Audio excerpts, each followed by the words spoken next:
Hello అందరికీ. అందరూ ఎలా ఉన్నారండి? ఇవాళ లాంగ్ వీడియో పోస్ట్ చేస్తున్నా. ఎందుకు అని అంటారా?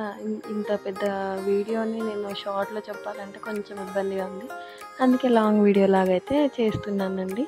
మటన్ కర్రీ అనేది అందరికీ కాస్త టైం తీసుకునే కర్రీయే. సో, దాన్ని సింపుల్‌గా ఎలా చేసుకోవాలి, ఇంటికి ఎవరైనా వచ్చినప్పుడు స్పీడ్‌గా ఎలా మార్చుకోవాలి అనేది చెప్దాము. బిగినర్స్‌కి, బ్యాచిలర్స్‌కి, కొత్తగా ఇప్పుడే ట్రై చేసే వాళ్ళకైతే చాలా పర్ఫెక్ట్‌గా వస్తుందండి. చూడండి చెప్తాను. నేనైతే ఒక హాఫ్ కేజీ మటన్ తెప్పించేసాను. దాన్నైతే ఫస్ట్ సాల్ట్, పసుపు వేసి వాష్ చేసేసాను ఒక 2 టైమ్స్. నెక్స్ట్ వచ్చేసి నేనైతే ఇది మొత్తం ముందే కలిపి పెట్టుకుంటున్నాను. ఇలా ట్రై చేసి చూడండి, తప్పకుండా నచ్చుతుంది మీకు కూడా. ఫస్ట్ అయితే సాల్ట్ వేస్తున్నాను కడిగిన దాంట్లో. సాల్ట్ తర్వాత పసుపు కూడా వేసుకోండి. మ్యాక్సిమం అన్ని ఇంట్లో అయితే ఇంకా టేస్ట్ బాగుంటుందని నా ఫీలింగ్ అనమాట. నెక్స్ట్ పసుపు వేసుకున్నాం కదా, దాని తర్వాత కారం కూడా ఇంట్లో అయితే ఇంకా బాగుంటుంది. అల్లం పేస్ట్ అనేది కూడా ఫ్రెష్గా అప్పటికప్పుడు చేసుకుంటే ఇంకా బాగుంటుంది. నాకైతే మా కారం అనేది కొంచెం ఈ స్పూన్స్తో లెక్క తెలియదు అనమాట. సో నేను మా కారం స్పూన్ని యూజ్ చేస్తున్నా. 2 స్పూన్స్ అయితే మాకు సరిపోతుంది కారము, కాబట్టి మా కారం స్పూన్తోనే నేను యూజ్ చేస్తున్నాను. మీకు ఐడియా ఉంటే మీ ఇష్టం అనమాట, మీ కారం తగ్గట్టుగా. నెక్స్ట్ పెరుగు అనేది నేను చికెన్లో వేస్తాను, మటన్లో కూడా వేస్తాను అనమాట. సో ఇలా స్టార్ట్ చేశాను, పెరుగు కూడా వేసేసాను. నెక్స్ట్ అల్లం పేస్ట్ చెప్పాను కదా, ఇంట్లో అప్పటికప్పుడు చేసుకున్న అల్లం పేస్ట్ అయితే చాలా బాగుంటుంది. టేస్ట్ మార్చేస్తారు కర్రీని మొత్తం కూడా. మీకు ఎంత కావాలంటే అంత ఇందులోనే వేయండి, కర్రీలో వేయకుండా. నెక్స్ట్ ధనియా పౌడర్ కూడా నేనైతే ఇంట్లో చేసుకున్నది అనమాట. తర్వాత గరం మసాలా కూడా నేను ఇంట్లోనే చేశానండి. ఇప్పుడు అన్నీ వేసుకున్నాం కదా, ఉంటే లెమన్ కూడా పిండేసేయండి, చాలా బాగుంటుంది. ఆ తర్వాత నేనైతే ఆయిల్ వేస్తున్నాను.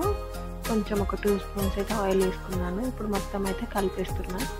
ఇట్లా మొత్తం అన్ని ముక్కలకి పట్టుకునేలాగా మంచిగా కలిపేసేయండి. ఎంత వీలైతే అంత మంచిగా కొంచెం ఎక్కువ టైం తీసుకొని కలపండి. కలిపేసి ఎంత వీలైతే అంత, అంటే ఇప్పుడు మనం ఇంటికి ఎవరైనా వస్తే వెంటనే చేయాలి కాబట్టి ఒక 10 మినిట్స్ అయితే పర్లేదు. మనకు టైం ఉంది అని అంటే మాత్రం కొంచెం ఎక్కువసేపు అలా ఉంచారంటే పీసెస్ అనేది లోన మంచిగా అవుతుంది అనమాట కారం ఉప్పుతోని. నెక్స్ట్ నాకైతే ఒక 2 ఆనియన్స్, ఒక 4 పచ్చిమిర్చి తీసుకున్నాను. నేను ఆయిల్లో కూడా ఉప్పు కారం వేసాను అనమాట. నాకు అలా వేయాలనిపించి వేసాను. నెక్స్ట్ బిర్యానీ మసాలా, మీరు ఎక్కువగా కావాలి స్పైసీ అని అనుకుంటే ఇవి ఎక్కువ వేసుకోండి. నార్మల్గా చాలు అంటే నేనైతే నార్మల్గానే వేసుకున్నాను అనమాట. నెక్స్ట్ నేను కారం ఎక్కువ వేసాను కాబట్టి మిర్చి కొంచెం ఫ్రై చేస్తున్నాను అనమాట. ఇలా అంటే మనకి కర్రీలో తీసి పక్కన పెట్టకుండా మంచిగా గ్రేవీ లాగా వస్తుంది అనమాట. మిర్చి కూడా ఇలాగ ట్రై చేయండి. నెక్స్ట్ ఆనియన్స్ అయితే కొంచెం ఎక్కువ వేసుకోండి, గ్రేవీ అనేది మంచిగా వస్తుంది, చాలా బాగుంటుంది. ఆనియన్స్ ఎక్కువ వేయడం వల్ల స్వీట్ ఉంటుంది అని అంటారు, కానీ స్వీట్ ఏమి ఉండదండి, గ్రేవీ వస్తుంది ఆనియన్స్ ఉండడం వల్ల. దానిపైన కొంచెం సాల్ట్ వేయండి, ఎక్కువ వేయొద్దు ఒకేసారి. కొంచెం సాల్ట్, కొంచెం పసుపు వేసుకోండి, ఎందుకంటే ఆనియన్స్ త్వరగా మగ్గడానికి. చూసారా, నేను ఇంత కొంచెం వేసుకున్నాను. ఎంత సాల్ట్ ఎంత పసుపు అని అనుకుంటున్నారేమో, ఏదైనా కొంచెం జస్ట్ ఒక ఎంత అంటే పించ్ అంత, మన చిటికా అంత అంటారు కదా, అంత వేసుకుంటే చాలు. మనకి త్వరగా కుక్ అవ్వడానికి అవి యూజ్ అవుతాయి అనమాట, పసుపును ఉప్పు. నేనైతే అవి వేసేసి కొంచెం సేపు మగ్గించాను.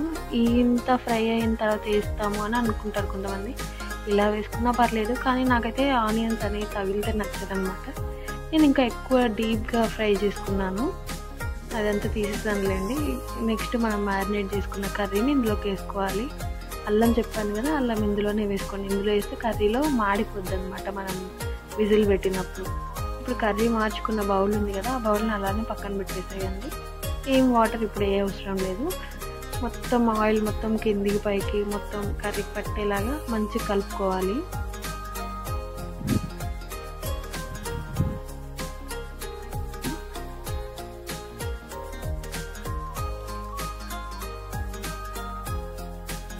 దానిపైనుండి అది కుక్కర్ మూతనే పెట్టండి, ఎందుకంటే ఆ కుక్కర్ మూత పెడితేనే ఆ ఎయిర్ అనేది బయటకు వెళ్ళకుండా మంచి కుక్ అవుతుంది. చూసారా, లైట్ ఆయిల్ వస్తుంది. అలాగే కొంచెం కలుపుతూ కూడా పెట్టుకోండి. ఇది మీడియం ఫ్లేమ్లోనే ఉండాలి కర్రీ అనేది. మనం విజిల్ వేసాక అప్పుడు హై ఫ్లేమ్లో పెట్టుకోండి. చూసారా, లైట్గా ఇప్పుడే ఆయిల్ వస్తుంది, కొంచెంగా మొత్తం ఆయిల్ మనకి పైకి వచ్చేసాక, అంటే మన పీసెస్కి ఆయిల్ పట్టింది, ఆయిల్ వేడి అనేది పీసెస్కి తగిలింది అని మనకు అర్థమవుతుంది అనమాట. ఆయిల్ పైకి రావడం అని అంటే అంతవరకు అయితే ఉంచుకోవాలి. సరే, ఇప్పుడు ముక్క అయితే గట్టిగా ఉంది, మనం అది ఒకటి గుర్తుపెట్టుకోవాలన్నమాట. ఇంక ఇప్పుడు ఆయిల్ మొత్తం పైకి వచ్చేసింది చూసారా. అలా మనం అర్థం చేసుకుంటూ ఉండాలన్నమాట.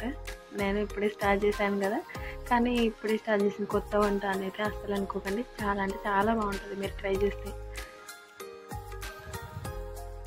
నెక్స్ట్ ఇప్పుడు మనం ఫస్ట్ కర్రీ బౌల్ ఉంది కదా, అందులో అయితే వాటర్ యాడ్ చేసుకోవాలి. అయితే కొంచెం వాటర్ వేసేసి మొత్తం అందులో కారం అనేది మనకి అది గ్రేవీని ఇచ్చేలాగా అనమాట కదా, అది వేసేసాను. నెక్స్ట్ ఒక చిన్న గ్లాస్ వాటర్ తీసుకుంటున్నాను నేను. మీకు సూప్ ఎక్కువ కావాలి అని అనుకుంటే ముక్కలు మునిగేంత వరకు వేయండి. నాకైతే లైట్గా మా ఇద్దరికే కాబట్టి కొంచెం గ్రేవీ వస్తే చాలు. సో నేను కొంచెం వేసాను, నా విజిల్స్కి నాకు కుక్ అయ్యేసరికి అది గ్రేవీ అయిపోద్ది అనమాట. విజిల్స్ అయితే 5 విజిల్స్ అయితే పడ్డాయి.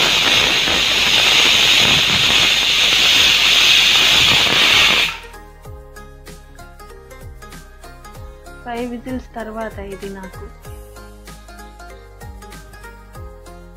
సరే కలర్ అయితే చాలా అంటే చాలా బాగుంటుంది చూడండి. ఇంత బాగుంది కదా. సూప్ అనేది పల్చగా ఉంది మనకి. ఇంకా పల్చగా ఎందుకు ఉంది అని అంటే కొన్నిసార్లు వాటర్ ఎక్కువైనా ఉంటుంది, ముక్క ఉడకకపోయినా కానీ అట్లనే పల్చగా ఉండిపోద్ది అనమాట. చూడండి నాకైతే ముక్క ఉడకలేదు ఇక్కడ, అందుకే అది నాకు వాటర్ అనేది ఎక్కువ ఉండిపోయింది అనమాట. నేను ఇంకొక 5 విజిల్స్ పెట్టేశాను. మళ్ళీ నేను తెచ్చిన మటన్కి అయితే 10 విజిల్స్ 7 విజిల్స్ దాకా పడ్డాయి అనుకుంటా. నేను మళ్ళీ పెట్టేశాను. మీరు అలా ముక్కు ఉడికింది అనుకుంటే అక్కడితో ఆపేసాను. వాటర్ ఎక్కువ ఉన్నాయి అని అంటే అదే కుక్కర్ మూతను రివర్స్ పెట్టేసి మళ్ళీ ఒక 5 మినిట్స్ అలా కుక్ చేసుకోండి, సరిపోతుంది. అయితే మళ్ళీ ఒక 4-5 విజిల్స్ పెట్టాను అనుకుంటా. ఇది అయిపోయింది చూసారు. కుక్కర్తోనైతే చాలా జాగ్రత్త అండి. నాకైతే ఇక్కడ కుక్కర్ అనేది లోన గ్యాస్ పోలేదు. నేను పైన విజిల్ తీస్తే ఏం సౌండ్ రావట్లేదు, ఏం లోన స్ట్రక్ అయిపోయింది అనమాట. సో అది మీకు చూపెడదామని ఉంచాను. ఇలా ఎప్పుడైనా అయ్యిందంటే అలా గట్టి లాగేయకండి, కొంచెం దాని మీద ఒక గట్టి వస్తువుతోని దాన్ని కొట్టండి, ఎందుకంటే ఎయిర్ ఏమన్నా ఉంటే వెళ్ళిపోవడానికి. అలానే తీసారంటే పేలుతుంది, చాలా ప్రాబ్లం అవుతుంది కదా. అవి చూడండి 2 సార్లు కొడితే ఆటోమేటిక్గా అదే వచ్చేస్తుంది. ఫైనల్గా ఇలా అయిందనమాట కర్రీ. ఆయిల్ ఎక్కువ ఉంది అన్న అనిపిస్తుందా? ఆయిల్ ఏం ఎక్కువ లేదండి, చాలా బాగుంది. మీకు చూడడానికి అలా ఉన్నట్టుంది అనిపిస్తుంది, కానీ పర్లేదు, బాగుంది.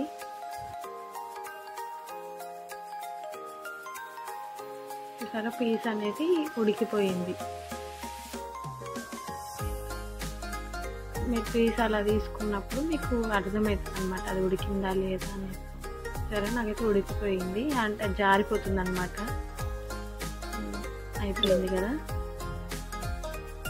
నేనైతే మళ్ళీ ఒకసారి హై ఫ్లేమ్లో పెట్టుకొని మళ్ళీ కొంచెం ధనియా పౌడర్, గరం మసాలా, నెక్స్ట్ కొత్తిమీర, పుదీనా ఎక్కువ వేయాలండి మటన్లో.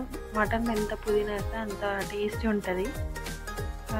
అవి 2 వేసేసుకొని ఒక 5 మినిట్స్ దానిపైన మన కుక్కర్ మూతని రివర్స్లో పెట్టేసి కుక్ చేసుకోండి.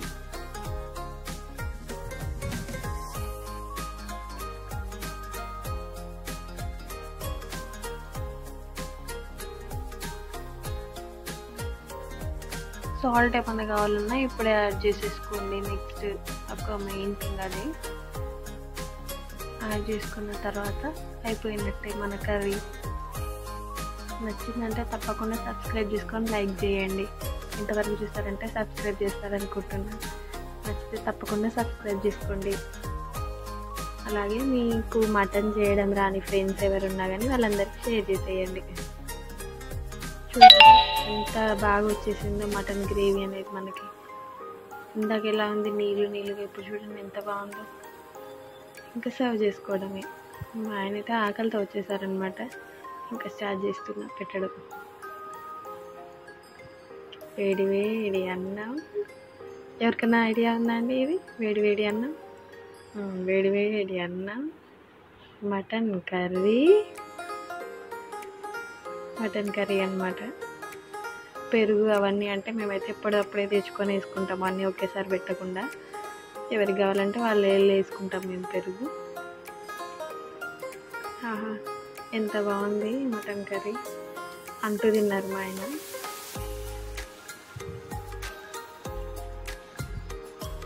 దాని పక్క నుండి కొంచెం లైట్గా లెమన్, ఒక 4 ఆనియన్ స్లైసెస్ వేసుకొని తింటే ఇంకా మీకైతే మర్చిపోతారన్నీ, అంత బాగుంటుంది.